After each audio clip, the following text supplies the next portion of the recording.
পরীক্ষা দিয়ে বাড়ি ফেরার পথে বড়সড় দুর্ঘটনার কবলে পড়ল এক স্কুল ছাত্র। গুরুতর আহত অবস্থায় তাকে উদ্ধার করে ফারাক্কার হায়াত মেডিকেল হাসপাতালে ভর্তি করা হয়েছে। স্থানীয় সূত্রে জানা গেছে আহত ছাত্রের নাম আরিয়ান শেখ, বয়স 14। সে ফারাক্কা নিশিন্দ্রা হাই স্কুলের 8ম শ্রেণীর ছাত্র এবং আন্ধুয়া এলাকার বাসিন্দা। শুক্রবার পরীক্ষা শেষ করে বাড়ি ফেরার সময় নিশিন্দ্রার কাছে একটি গাড়ির সঙ্গে তার ধাক্কা লাগে। প্রত্যক্ষদর্শীদের জানান দুর্ঘটনার ফলে আরিয়ানের মাথায় গুরুতর চোট লাগে এবং তার বাম দিকের কান কেটে যায়। ঘটনার সময় ওই রাস্তা দিয়ে যাচ্ছিলেন ফারাক্কা কংগ্রেসের প্রার্থী মাহাতাব শেখের ছেলে বাইতুল শেখ ও তার বন্ধুরা। তারাই তৎক্ষণাৎ রক্তাক্ত অবস্থায় আরিয়ানকে উদ্ধার করে হাসপাতালে নিয়ে আসেন। হাসপাতাল সূত্রের খবর, আরিয়ানের কানে সেলাই পড়েছে। বর্তমানে চিকিৎসকরা তাকে পর্যবেক্ষণে রেখেছেন। খবর পেয়ে হাসপাতালে পৌঁছান আরিয়ানের মা ও পরিজনেরা। এই দুর্ঘটনা জেরে স্থানীয়দের মধ্যে তীব্র চাঞ্চল্য ছড়িয়েছে। নিশিন্দ্রা এলাকার রাস্তার বেহাল দশা এবং স্কুল চলাকালীন যানজট নিয়ে ক্ষোভ উগরে দিয়েছেন স্থানীয় বাসিন্দারা। তাদের দাবি, স্কুল শুরুর সময় এবং ছুটির সময় যান চলাচল নিয়ন্ত্রণে প্রশাসনের বিশেষ ব্যবস্থা নেওয়া উচিত, যাতে ভবিষ্যতে এই ধরনের দুর্ঘটনা এড়ানো যায়। এসছিলাম আমরা ওই প্রচার করতে গেছিলাম আজকে নিশিন্দ্রার দিকে।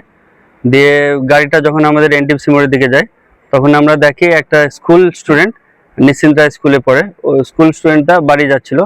সেখানে পরীক্ষা দিয়ে বাড়ি যাচ্ছিল। দিয়ে ওখানে কি হয় যে একটা গাড়ির সাথে একটু হয়ে ওর অ্যাক্সিডেন্ট হয়। দিয়ে ওর এই পোর্শনটা একটু কেটে গেছে, স্টিচ হবে হয়তো, আর মাথায় একটু লেগেছে।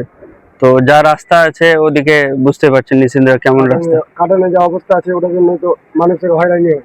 এতদিন ধরে তৃণমূল সরকার ছিল, তারপরেও রাস্তা কেন হয়নি? সে তো সরকারই বলতে পারবে, এটা তো আমাদের বলার কিছু নেই।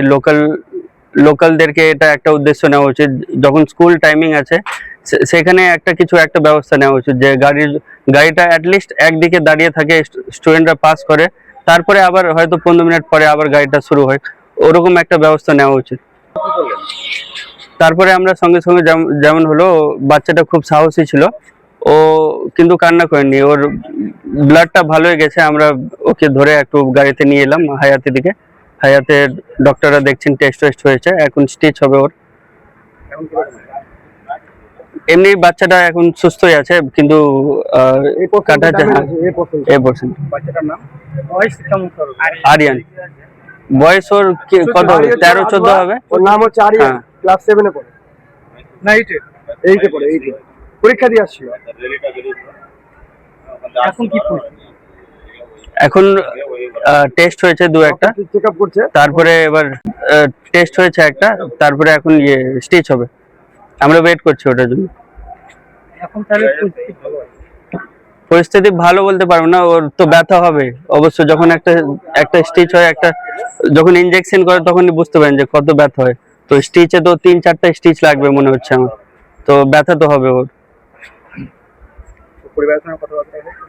কথা হয়েছে, ওনাদেরকে ডেকেছি আমরা। খুব মানে কাঁদছিল ওরা, তো আমরা সাহস দিলাম যে কিছু হবে না, ঠিক হয়ে যাবে সব।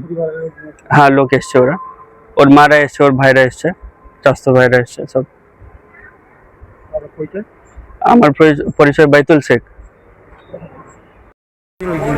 ওটা হয়েছিল নিশিন্দ্রা কাটানের কাছে।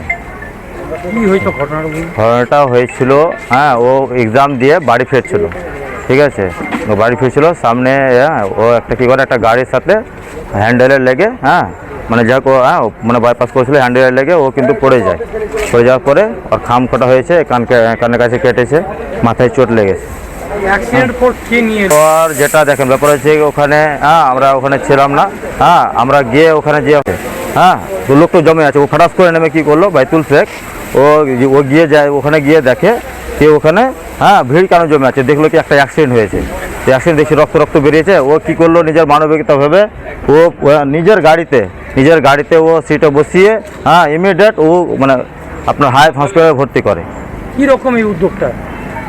অনেক ভালো, সমাজসেবিক, বুঝলেন কি না, এতটা ভালো কি যখনই আমরা দেখেন ব্যাপার হচ্ছে কি, আমরা ওখানে ছিলাম না, যাই হোক ও মানে ছেলেটাকে চিনে না, জানে না, তার সত্ত্বেও এতটা হেল্প করলো। তার মানে মানুষকে ভেবে নিতে হবে কি ও মানে কীরকম টাইপের লোক আছে ওরা। মাহতাব শেখ তার ছেলেটাও ওর মনের দিক থেকে অনেক ভালো। মাহতাব শেখ যে মানে যা সমাজসেবিক যে আছে, তার ছেলেরাও ওর দিক দেখে ওটাও মানে ওই বাবা দেখেই ওর ছেলেটা শিখেছে। কি নাম আপনার? আমার নাম হচ্ছে আব্দুল সামাদ। কি হয়? ছেলেটা হচ্ছে আমার কাকাতো ভাই, এটা হচ্ছে আমার কাকি। হ্যাঁ, তো হঠাৎ করে শুনে ও এসছে। আজকে শুক্রবারের দিন ছিল, আমরা জুম্মাতের নামাজে ছিলাম, হঠাৎ করে শুনে কি এরকম ব্যাপার। হ্যাঁ,